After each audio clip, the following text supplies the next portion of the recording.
Good morning, students. Now we are going to see the one of the important question in the general pharmacology, that is the bioavailability. In this, what we are going to discuss, what is bioavailability, how it will be calculated, and what are the factors will affect the bioavailability, and what are the drugs have high bioavailability and low bioavailability. Is the most important and commonly asking short notes question for MBBS students.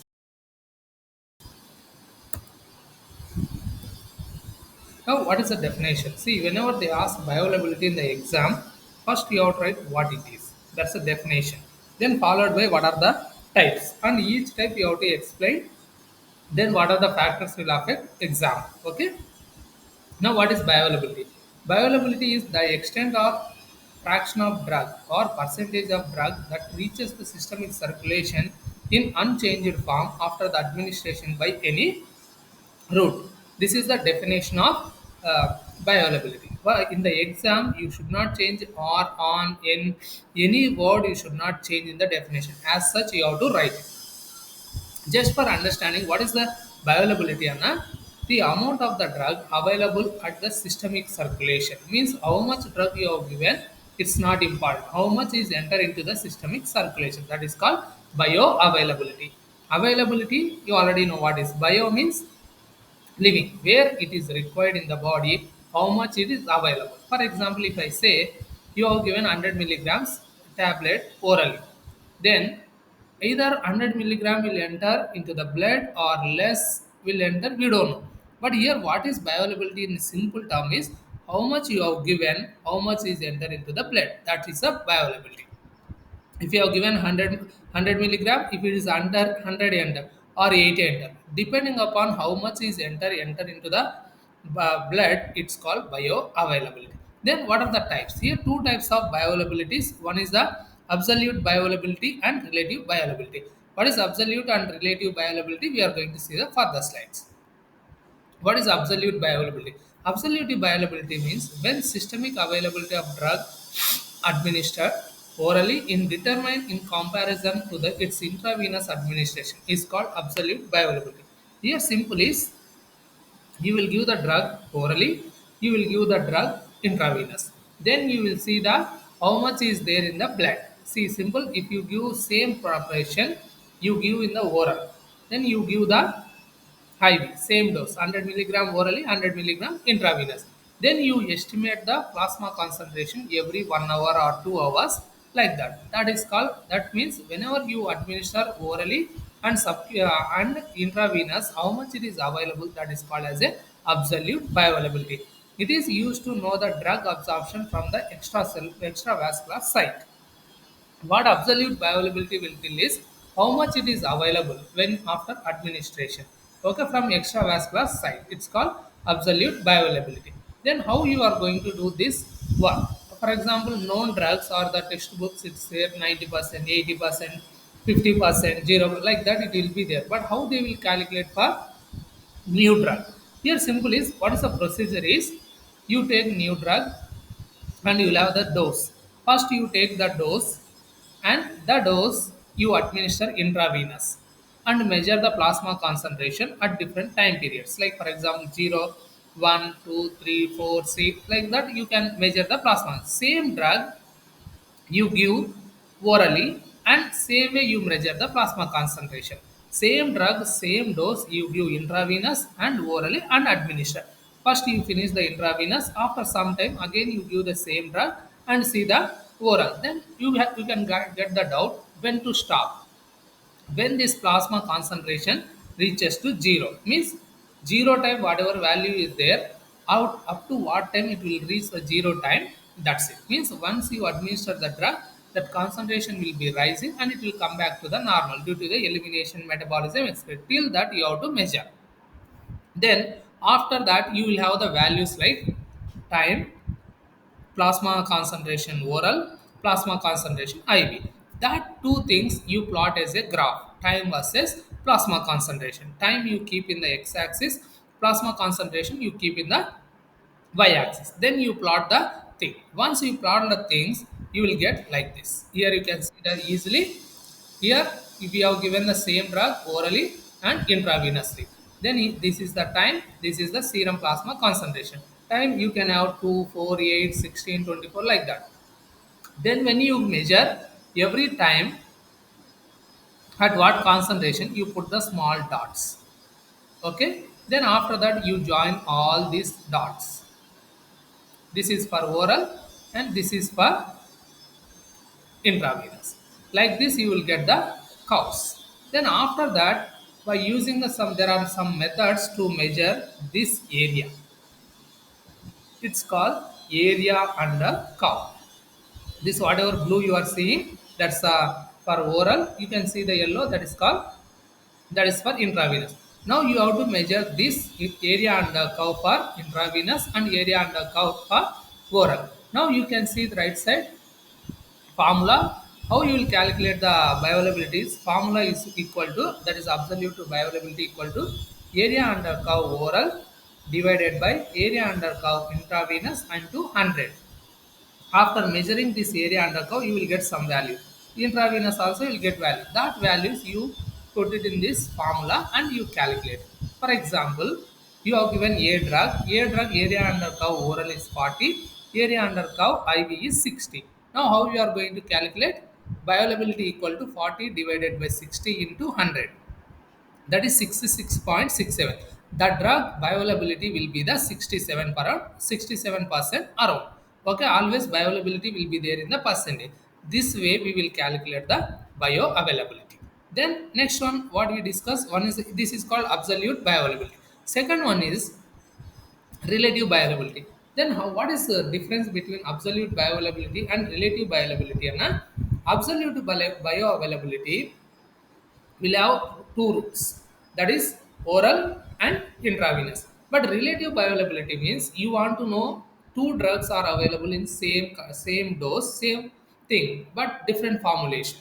Okay, one is injection or one is suspension, one is ointment, like that. Then you want to know which have more bioavailability, either gel have more bioavailability or paste have more bioavailability, or spray have, liquid have, it's like that, semi solid or semi solid liquid, which preparation will have more bioavailability. To calculate that, we will measure the relative bioavailability. Relative availability means when systemic availability of drug after oral administration is compared with that of oral standard same drug, it's referred as relative bioavailability. For example, you have three preparation you want to do. Otherwise, you want to see the new drug bioavailability which have the oral preparation. Then that oral will have the standard. For example, if we say paracetamol is a oral, you want to see the you have one paracetamol standard drug and you have a drug as a new drug, but you want to find out the what is the relative bioavailability. Now what we will do is we will give paracetamol orally and see, then same other after some time we will give the new drug orally and compare. Here relative bioavailability you can do for two things, either existing drugs, standard drug you can compare with the new thing, or you can compare between the new different formulations with the same. Okay, it is used to determine the absorption of drug from its formulation. Same drug will available liquid, solid, gel, ointment, eye drops, like that. You can calculate and you can compare between that. Okay, procedure will be the same as we see the absolute bioavailability, same relative bioavailability. We will give the standard drug orally. After some time again test drug we will give the oral. Then we will measure the plasma concentration and plot. Here you can see the, for this is the example for three different formulations. You have the, for example, you have aspirin, aspirin gel, aspirin ointment, like aspirin syrup, then suspension and emulsion. Like these three aspirin preparations are there. Now you will give three things for a different time pair. Then you will measure the plasma content. This is the drug plasma concentration. This is the time. Like that, not one. Then you can compare in between three different plasma, like aspirin, diclofenac, then ibuprofen, different formulation, like that you can compare between that. Then you can get the values. Then that is the relative bioavailability, area under curve test divided by area under curve standard. For example, if you are seeing the two different formulation, that is the area under curve formulation A, area under curve formulation B, then you can interpret the values and you can multiply with the 100. Then you will get the what is the relative bioavailability. Relative bioavailability will tell With the relative bioavailability, you can see which formulation will be having more bioavailability, or which compared to standard, which drug have more bioavailability. Like that, it will be give the idea. That is the relative bioavailability, and another one is the absolute bioavailability. Then what are the factors will affect the bioavailability? Here routes of administration, first pass metabolism, lipid solubility, ionization, pH, surface area, gastric motility, food and drug, formulation, molecular size. These are the major things will affect the bioavailability. Yet these factors will increase or decrease the bioavailability. Then you will see the individually what is the thing. Now here simple routes of administration. Oral route have low bioavailability, IV route have high bioavailability because it is directly enter into the systemic circulation. Like that, if you see orals compared with sublingual will have more bioavailability than oral. Intravenous, intramuscular, sub if you compare with intramuscular, intravenous, then intramuscular will have low, IV will have high. That's a simple.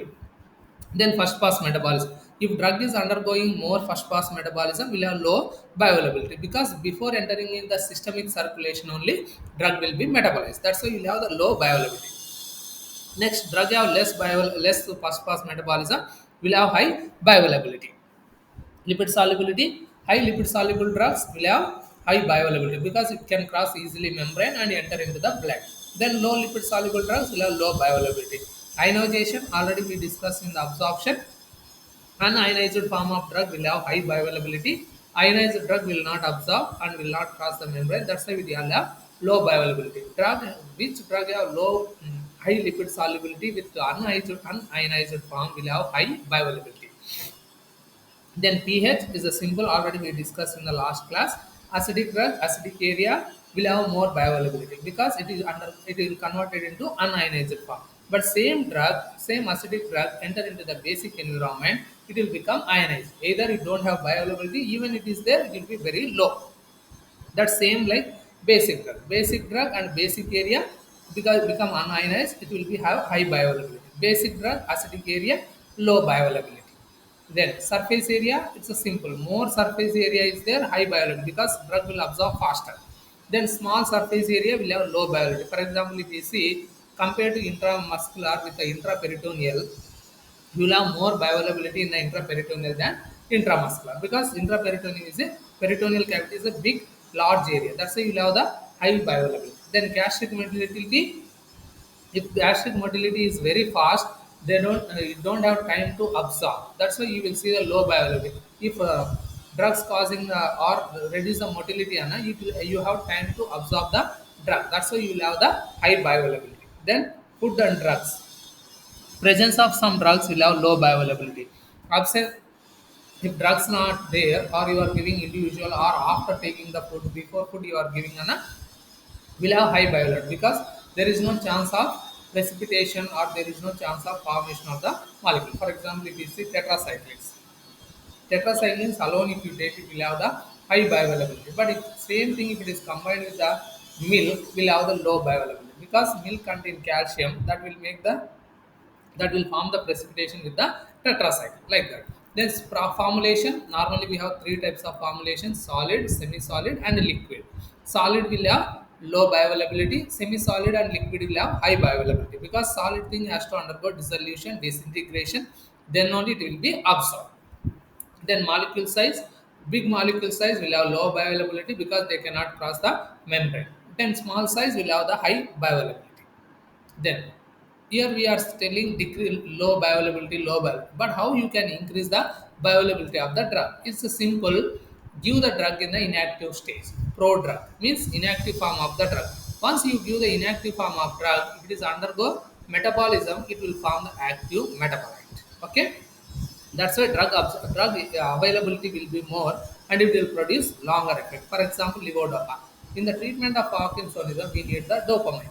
But directly dopamine, if you give, it will be metabolized. Now, if you give the levodopa will undergo metabolism and it will convert it into dopa. That will produce the more effect. That means to increase the bioavailability, instead of giving active drug, you give the inactive form of drug. That is a prodrug and change the route of administration. If you are giving orally, it has less bioavailability, then you give another route. So, for example, nitroglycerins, sublingual route, or you give intramuscular, intravenous, intraperitoneal, any other route. Just change the route of administration. Then increase the plasma protein binding. If you increase the plasma protein binding capacity of the drug means drug will stay more time in the blood.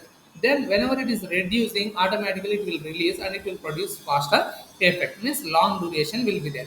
Then decrease the gastric motility. But it is not advised always. Some condition it may be required, but if you decrease the gastric motility, automatically food or drug going down will be decreased, then it will absorb more from the stomach. These are the methods how you can increase the bioavailability, but most of the time give the drug in the inactive form and change the route of administration is the most preferable things than other. Okay. Then bioavailability, here you can see the oral bioavailability of the drug is a very important thing. Here you have drugs have less than 10%, 15 to 20%, 50 to 70%, 90%, 100%. And this slide is very important for MCQ because now, in your exam, you have 20 marks per MCQ. Sometimes they will ask which drug have 100% bioavailability. The following which following drug have 50% bioavailability. Which drug have low bioavailability. Like that they will ask. Here we have the some important drugs commonly or using drugs I have given. If you are while reading the systemic pharmacology, if you find out anything, you can add it. Less than 10% we have heparin, gentamicin, DT-curarin. Then 15 to 20% morphine, glyceryl trinitrate, isoprenaline, pentoxocine. Then 50 to 70% atenolol, nifedipine, digoxin, propranolol. 90% we have chloroquine, paracetamol, phenytoin, warfarin, sodium valproate. 100% we have diazepam, lithium, indometacin, tamsulosin, phenobarbital, and glimepiride. Now here they can ask in the different ways like which opioid will have more bioavailability or which anti-diabetic drug will have more bioavailability. Then or which NICDs, which congested, like that they can ask either class from or for example they can give morphine, glyceryl trinitrate, diazepam and lithium, which have high bioavailability, or they may give more which are the diazepam have how much percentage bioavailability, or atenolol will have which how much percentage of bioavailability. Like that either from percentage to drug or drug to percentage they will ask. But this slide is very important for you, and if you have time please note down. Okay, this is related to the bioavailability of the drug and it's a very important question. Okay, and you can easily understand how it is only concept you have to as UG what they will expect means what is the definition, what are the types and how you will calculate formulas, then exam. That's it, that's the only you should remember. Okay, this is related to the bioavailability. Next class we are going to discuss about the distribution. If you like my videos please subscribe my channel and refer to your friends and share with your friends. Thank you.